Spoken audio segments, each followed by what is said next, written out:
Student हम लोग आ गए हैं लेक्चर नंबर 6 में, ठीक है, जिसमें इम्यून सिस्टम के बारे में हम लोग फर्दर स्टडी करेंगे। लास्ट क्लास में हमने इनेट और एक्वायर्ड इम्यूनिटी पढ़ा था। इनेट और एक्वायर्ड इम्यूनिटी को हम लोग फर्दर और डिस्कस करेंगे।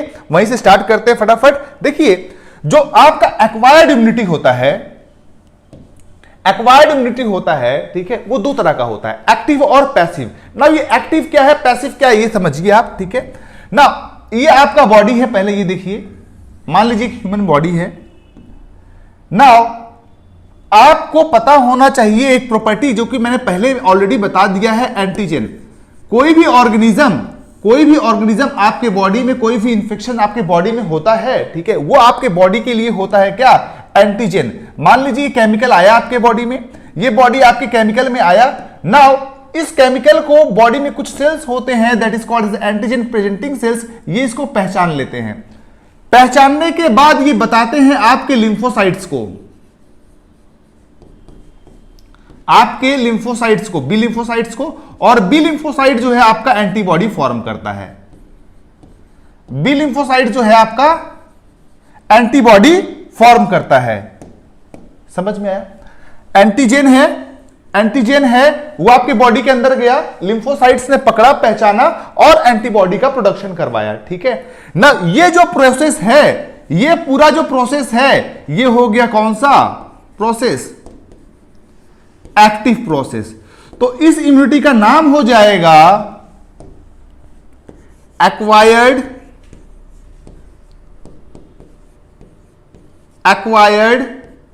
नेचुरल एक्टिव इम्यूनिटी, ठीक है। पहला हो गया, क्या हो गया, ये एक्वायर्ड हुआ, एंटीबॉडी बन रहा है, बाय बर्थ प्रेजेंट नहीं है, so it is what, acquired. Natural infection हुआ है आपको, ठीक है, आपने जानबूझ के नहीं करवाया है, so natural. Active that means antigen enter किया है, फिर एंटीबॉडी बना है, that is called as active. Now जरा एक बार और आप देखिए, नाउ एक्टिव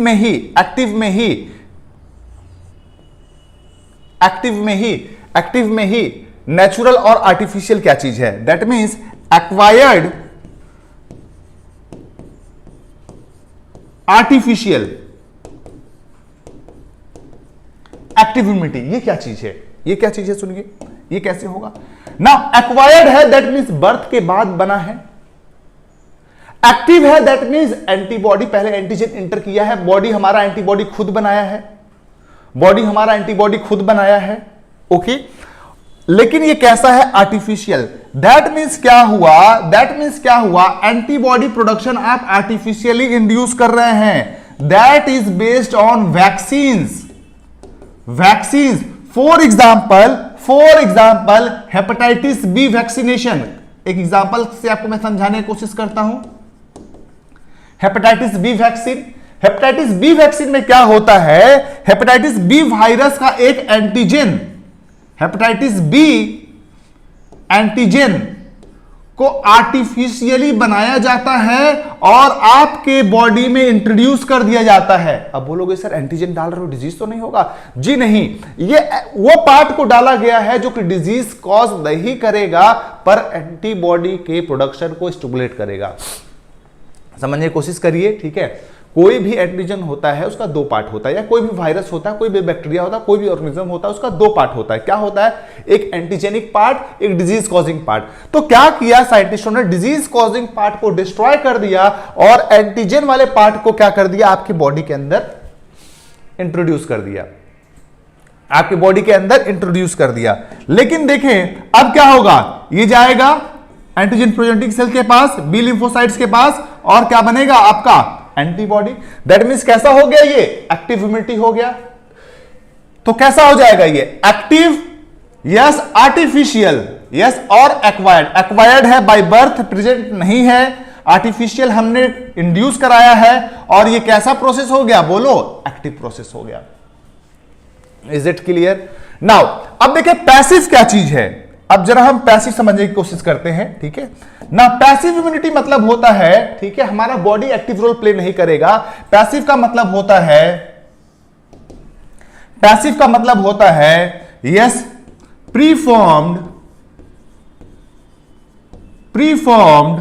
पैसिव का मतलब होता है प्रीफॉर्म एंटीबॉडी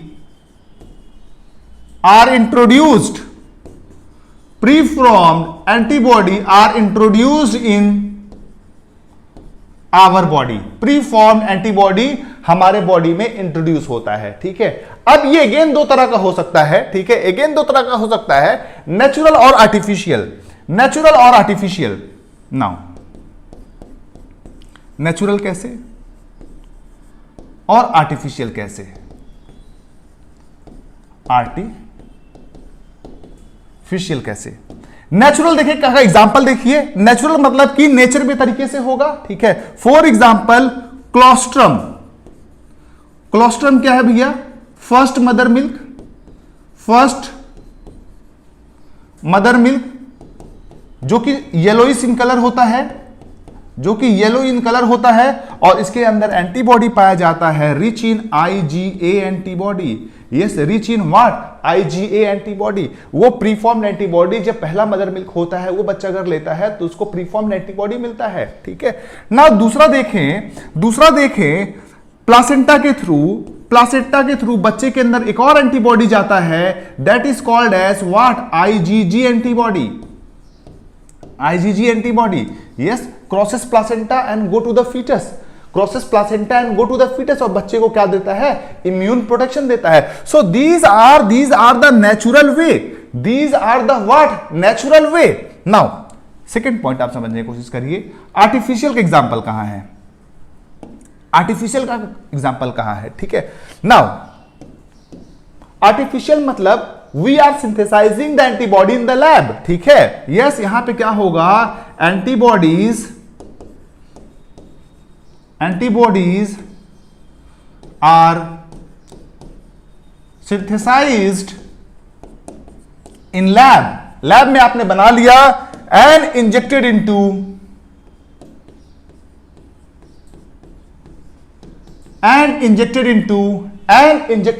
कहां पे? आपके बॉडी के अंदर, इन बॉडी, ठीक है। कहां पे करते हैं? ठीक है, आपको कट जाता है, कुछ भी कट जाता है, आप क्या लेते हो? टेटनस का इंजेक्शन लेते हो भैया। उस टेटनस में क्या होता है? ठीक है, प्रीफॉर्म्ड एंटीबॉडी होता है, उसको हम लोग एंटीटॉक्सिन्स बोलते हैं। Yes, that are called as what? Antitoxins. Example हो जाएगा आपका, यस, टेटनस।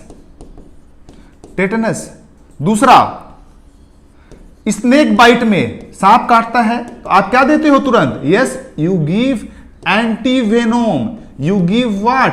एंटीवेनोम। आप क्या देते हो उसको? एंटीवेनोम देते हो। दैट मीन्स प्रीफॉर्म, ठीक है। दैट मीन्स जो पैसिव इम्यूनिटी है, हम लोग पैसिव इम्यूनिटी क्यों दे रहे हैं? क्योंकि भाई सांप काटा है, आपके पास बॉडी के पास उतना टाइम नहीं होता कि बॉडी हमारा एंटीबॉडी बनाएगा, या टेटनस का टॉक्सिन्स आ गया है, आपकी बॉडी के पास उतना टाइम नहीं होता है यस अपना एंटीबॉडी बनाए, तो हम लोग क्या करते हैं? प्रीफॉर्म एंटीबॉडी बना के रखते हैं और आपके बॉडी में इंजेक्ट कर देते हैं, ठीक है। सो ये क्या है? ये फास्टर है, ये जो है फास्टर है, बट चूंकि देखो यहां पे लैक क्या होगा? But has no memory because इसने खुद एंटीबॉडी नहीं बनाया है, has no memory, so does not last for long duration,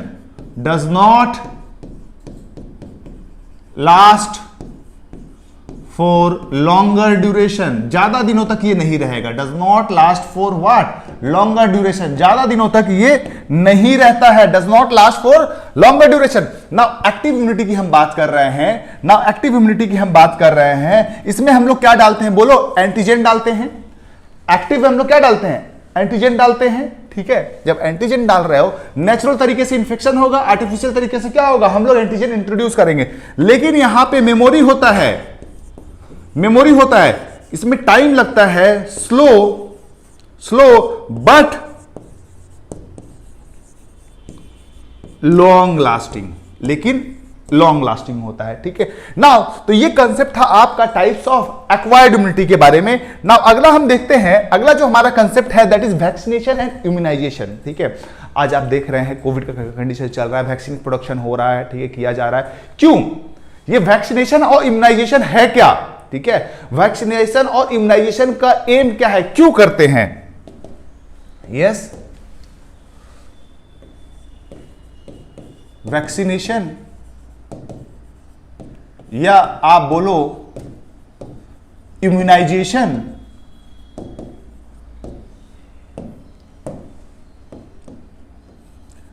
done to protect from disease, done to protect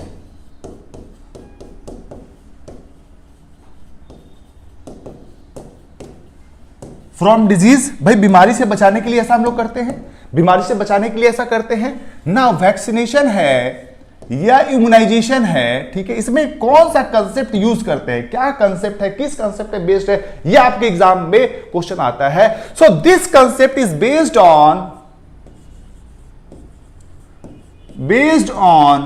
yes memory of immune system. ये सारा जो है एक प्रॉपर्टी, इम्यून सिस्टम की एक प्रॉपर्टी पे डिपेंड करता है। Yes that is what immune, yes immune system के मेमोरी पे, ठीक है। दैट मींस अगर हमने आपको बताया था यस इम्यून सिस्टम जो है हमारा दो तरह का रिस्पॉन्स शो करता है, एक प्राइमरी रिस्पॉन्स, एक सेकेंडरी रिस्पॉन्स, ठीक है, जिसको एमनेस्टिक रिएक्शन भी बोलते हैं सेकेंडरी रिस्पॉन्स को। तो प्राइमरी रिस्पॉन्स जो होता है भैया आपका स्लो होता है, बॉडी को समझने में टाइम लगता है किस तरह का टेररिस्ट आपके बॉडी के अंदर आया है, लेकिन जब दूसरी बार आता है तो उसको मार के गिरा देता है। क्यों? क्योंकि आपके पास पहले से एक्सपीरियंस होता है, इस तरह का आया था, इस तरह का हथियार बना के इसको डिस्ट्रॉय कर देना, भैया वो डिस्ट्रॉय कर देता है। जो सेकेंड रिस्पॉन्स होता है, जो सेकेंड रिस्पॉन्स होता है वो कैसा होता है? स्ट्रॉन्गर एंड फास्टर, ठीक है। तो इसी प्रॉपर्टी पे बेस्ड है वैक्सीनेशन, ठीक है। तो वैक्सीनेशन में हम लोग क्या करते हैं, वैक्सीनेशन में हम लोग क्या करते हैं, यस वी इंजेक्ट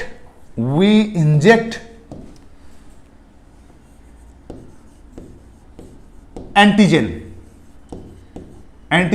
अब ये एंटीजन कुछ भी हो सकता है पॉलीपेप्टाइड प्रोटीन हो, पॉलीपेप्टाइड प्रोटीन हो, दैट मीन्स उसका एक पार्ट हो, वायरस या बैक्टीरिया हो उसका एक पार्ट हो, या सेकेंड जो कंसेप्ट है, यह सेकेंड एक कंसेप्ट है वायरस बैक्टीरिया का एक पार्ट हो, या का पूरा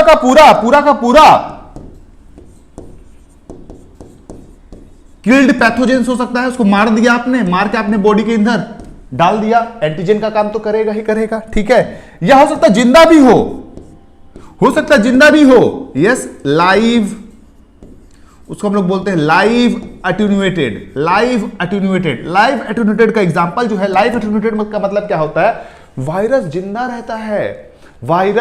रहता है लेकिन उसके डिजीज कॉजिंग प्रॉपर्टी को डिस्ट्रॉय कर दिया जाता है, that is called as live attenuated. Live मतलब क्या होगा, लाइव एटीट्यूड का मतलब क्या होगा, antigenic property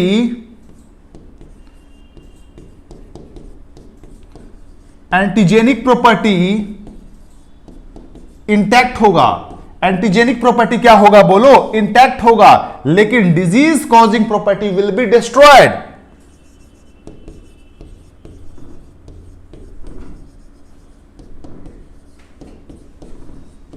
disease causing property destroyed, ठीक है। तो अब डिजीज तो कॉज करेगा नहीं पर एंटीजन का रहेगा। एग्जांपल आपका ले लो, एग्जांपल अगर पूछना चाहते हो एग्जांपल ले लो, yes polio virus, polio vaccine,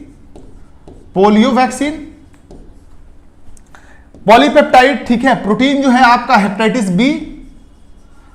B, इस तरह से क्या होगा, आपका एम क्या होता है, वैक्सीन का एम क्या होता है, to generate memory for that disease, yes for that disease, ठीक है, फॉर दैट डिजीज। अब ना वैक्सीन भी आपका यस एक्टिव हो सकता है, पैसिव हो सकता है, ठीक है। पैसिव वैक्सीन आप क्या दे सकते हैं, यस प्री फॉर्म्ड एंटीबॉडी उसमें मेमोरी जो जनरेट नहीं होगा लेकिन प्रोटेक्शन मिल जाएगा, ठीक है। नाउ अब देखें ये जो है यस अब एंटीजन को प्रोड्यूस कैसे किया जाए, एंटीजन को प्रोड्यूस किया, क्योंकि हमको अगर वैक्सीनेशन करना है तो इसको लार्ज स्केल में प्रोडक्शन करना होगा। तो जिसमें से एनसीईआरटी में आपका एक डिस्कस किया गया है, that is recombinant DNA technology. Recombinant DNA technology, इसमें देखिए क्या होता है, हेपेटाइटिस बी का एग्जांपल आपको मैं दे रहा हूं।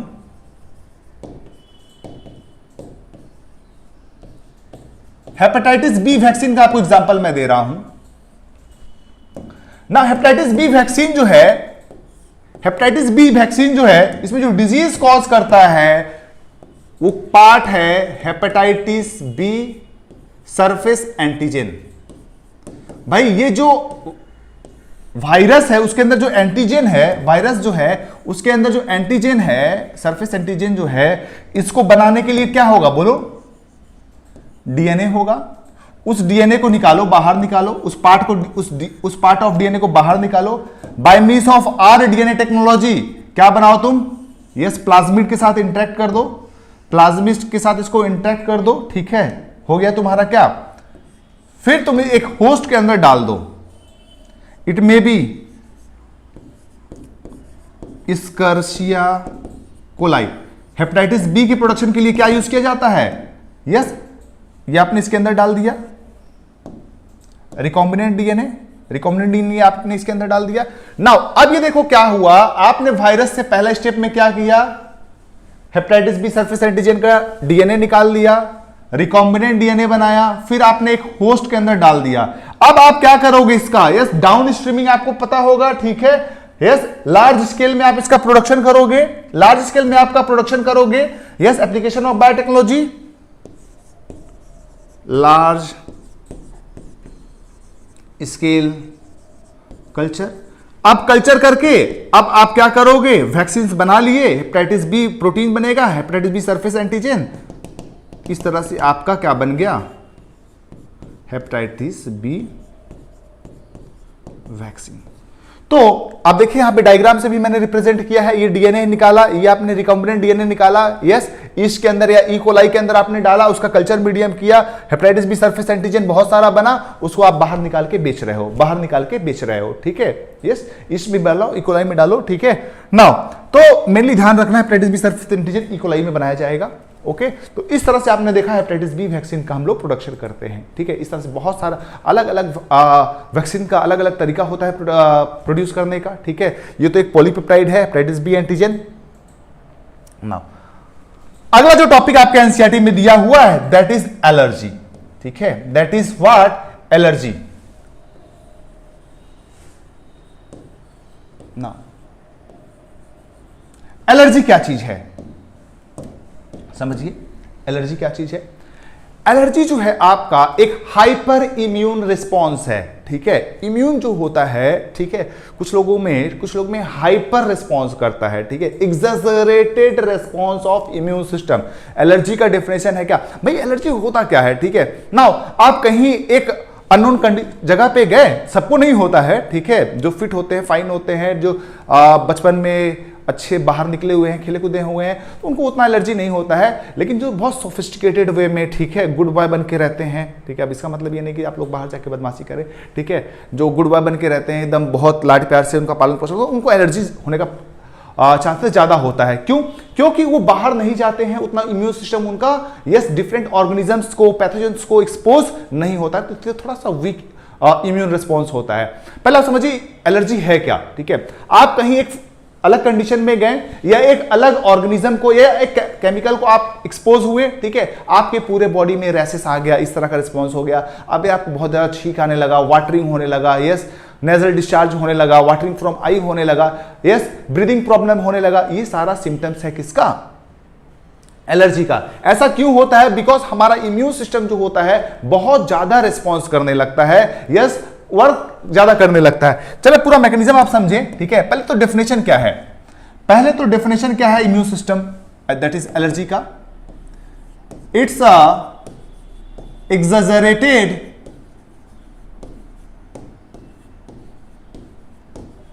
Immune response. आप डायग्राम भी देख रहे हो, सॉरी पिक्चर भी देख रहे हो, exaggerated immune response of our body is called as allergy, our body या पेशेंट का बॉडी बोल सकते हो, जिसको हो रहा है उसको बोल सकते हो, ठीक है ना, जिसको हुआ उसको कंसिडर करना है एलर्जी। नाउ इसमें क्या होगा, एक्सैजरेटेड इम्यून रिस्पॉन्स है, ठीक है। क्यों होता है, क्यों होता है, in response to in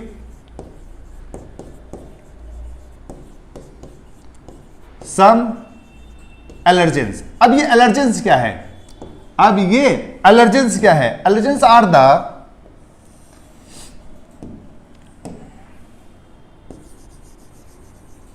allergens are chemical substance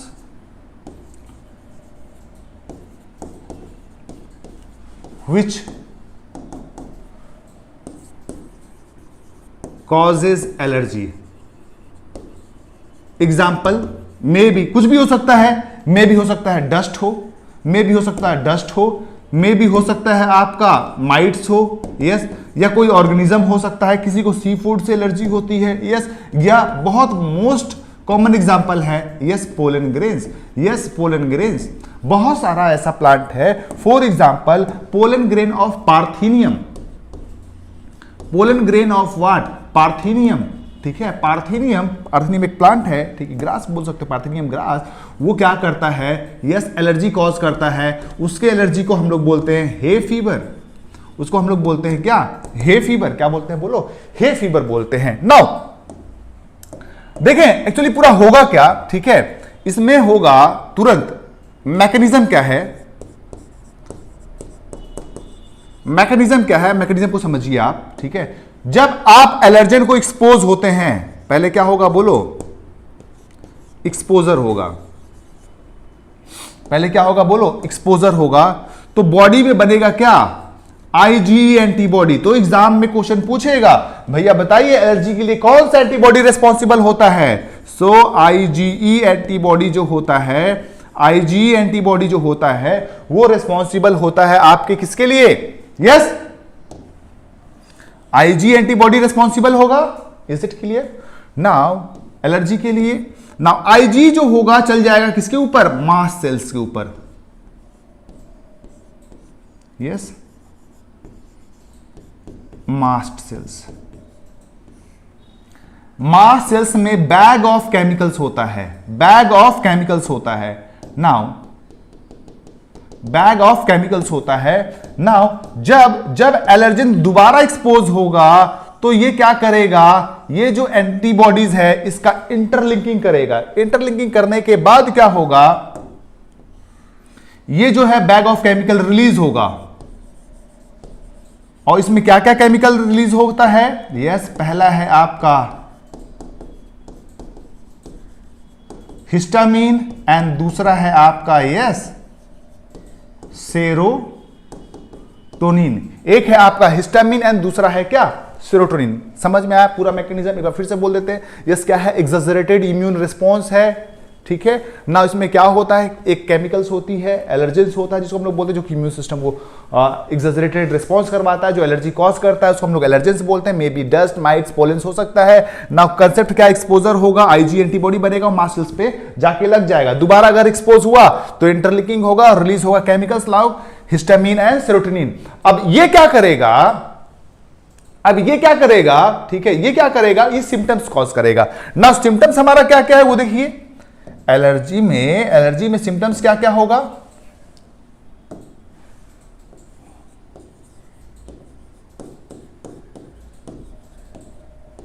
now symptoms, now पहला सिम्टम देखिए क्या होगा, इसमें स्नीजिंग हो सकता है,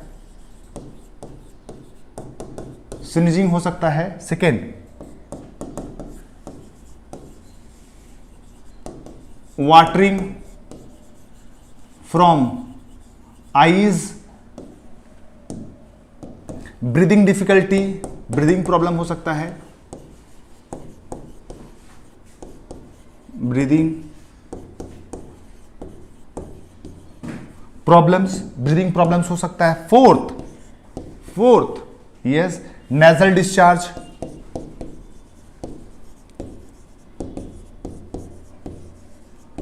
ये सारे मेन सिम्टम्स हैं जो कि सभी में पाए जाते हैं, sneezing, watering of eyes, breathing problems, nasal discharge, ठीक है ना। अब अगर आपको ट्रीटमेंट करना हो, ठीक है, ये भी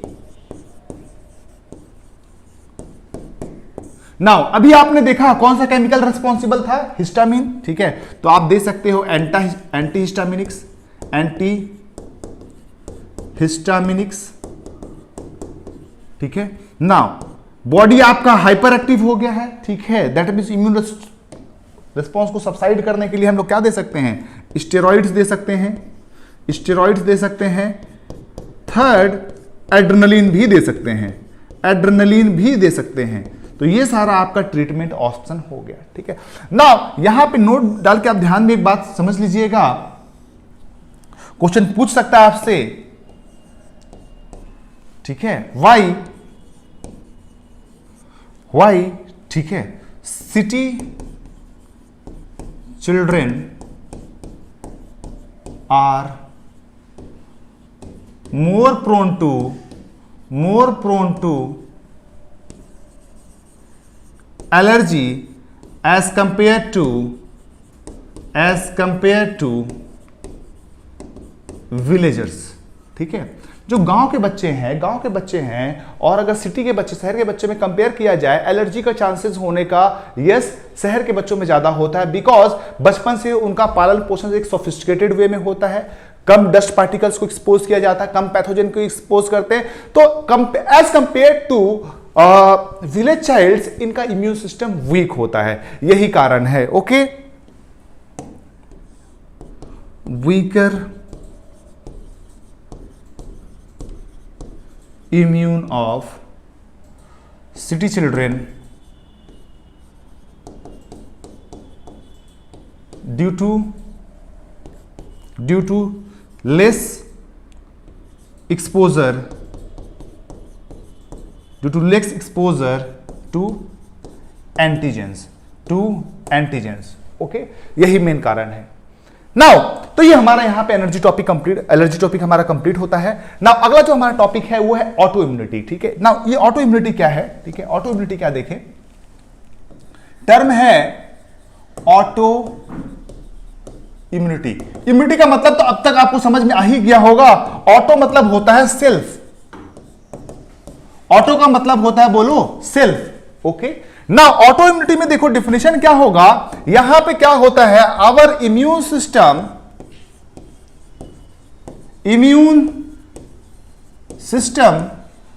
fails to differentiate between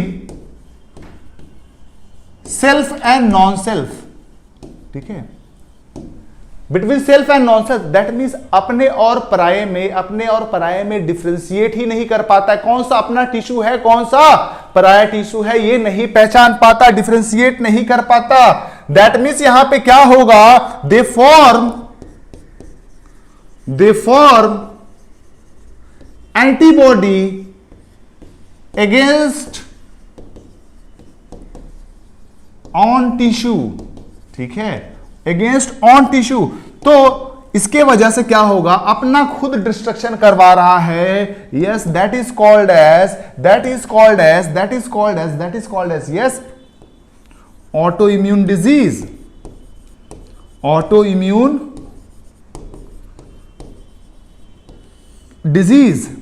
disease, for example rheumatoid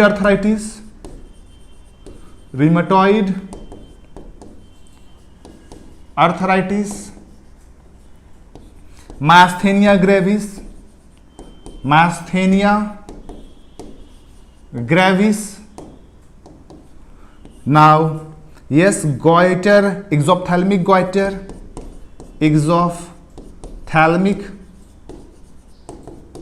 goitre, ये सब सारे किसके एग्जाम्पल हैं बोलो, यस ऑटो इम्यून डिजीज का, ठीक है। नाउ तो इस तरह से हमारा ऑटो इम्यून डिजीज भी कंप्लीट हुआ। नाउ अगले क्लास में हम लोग अगला एक टॉपिक लेते हैं, that is yes immune system, lecture number 7।